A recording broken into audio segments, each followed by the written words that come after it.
Okay, let's unpack this. Imagine a time, right, when the top predator wasn't a big cat or anything like that. It was a bird. A genuinely terrifying bird. Today we're diving deep into the forest racidae. You probably know them better as the terror birds. These things were huge, carnivorous, couldn't fly, just total avian predators ruling South America. Our mission here is simple. Quickly get to the heart of what made these creatures tick, their anatomy, their long run at the top. And what a run it was. Yeah. I mean, we have definitive fossils going way back, Middle Eocene, Yeah. all the way up to the late Pleistocene. That's roughly 43 million down to maybe zero point 0.1 million years ago, a huge stretch of time. What's really fascinating, I think, is how these birds, some standing maybe 3 meters high, that's up to 10 feet tall, weighing potentially 350 kilos. How they managed to be the apex predators for so long, especially when you consider their closest relatives alive today are the Siryamas, which are much smaller birds. Yeah. They really sound like they were built for the job. The scale alone is just staggering. Like the sources mention Keeling-Guillermoy. It holds the record right. Largest bird skull ever found, a nearly complete 71-centimeter skull. And that beak, that hooked beak, 46 centimeters long. It's immense. Almost hard to visualize. That beak alone is, well, bigger than some small dogs. Exactly. So how did their anatomy, their bodies, actually support that and use it effectively as a weapon? Yeah, that's the key question. It really comes down to some clever specialization in the neck structure. They had something called bifurcate neural spines, BNS. Basically, it allowed for incredibly strong neck muscles and flexibility. Okay, so strong and flexible. Precisely. This whole system, this musculature, let them turn that massive head and beak into, well, almost like a biological pickaxe or hammer. They could deliver this really rapid, powerful downward strike, all that weight, all that momentum, focused for a fatal blow, which interestingly counters some of the earlier thinking that maybe their bite force wasn't that strong. This strike method changes the game. Wow. So power and speed. Because they were apparently quite fast, too. Oh, absolutely.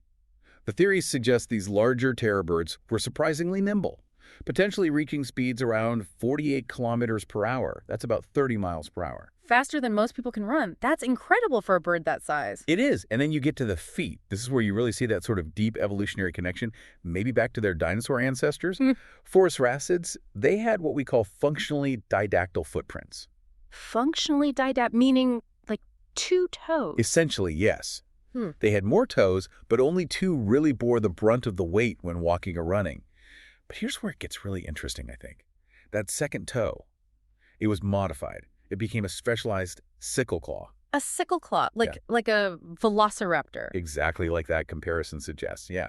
And crucially, just like those dromaeosaurs, they held that claw up off the ground. To keep it sharp. To keep it sharp. To prevent wear and tear. It was a dedicated predatory weapon. So just to recap, we've got a potentially 10-foot-tall, 350-kilo bird running at 30 miles an hour with a giant axe-like head and dinosaur claws. Unbelievable. And this wasn't just a South American phenomenon, was it? They got out. That's right. One genus, Titanus walleri, made the journey north.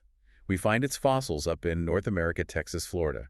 That makes it the only known large South American predator to successfully migrate north during what's called the Great American Interchange. When the Isthmus of Panama formed and connected the continents. Exactly. That started roughly 5 million years ago, facilitating that movement for Titanus. Okay, so this raises the big question then. If they were so successful, so dominant, even migrating successfully, why did they eventually go extinct? The old story was always about competition, wasn't it? Placental mammals like big cats and dogs coming south over that same land bridge around 2.7 million years ago and just outcompeting them. That was the prevailing hypothesis for a long time. It seems logical, right? New predators arrive, the old guard fades. But newer data has sort of complicated that picture.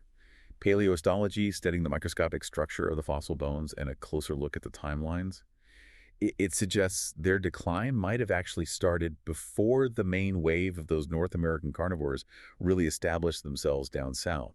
It looks more likely that environmental factors played a bigger role. Things like, global cooling trends, increasing aridification, climate change, essentially. So the environment changed out from under them, maybe? That seems to be a stronger possibility now. They were already potentially struggling when the new competitors arrived.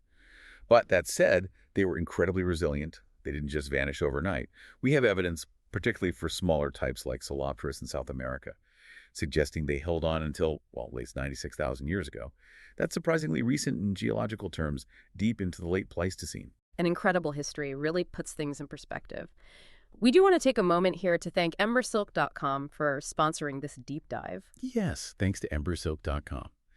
So if we boil it down, the key takeaway here is this image of a truly sophisticated avian predator.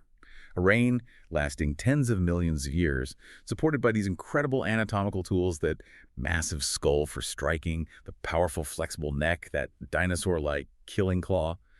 But ultimately, their end seems less about being beaten in a direct fight and more about the world changing in ways that even their remarkable adaptations couldn't overcome. It really makes you wonder, doesn't it? Given how adaptable they were, how seemingly intelligent with those sophisticated hunting tools, how fast, what specific environmental pressures could have been so intense, so pervasive, that they finally ended the lineage of what sounds like an almost perfect avian killing machine. That's something for you to think about until our next deep dive.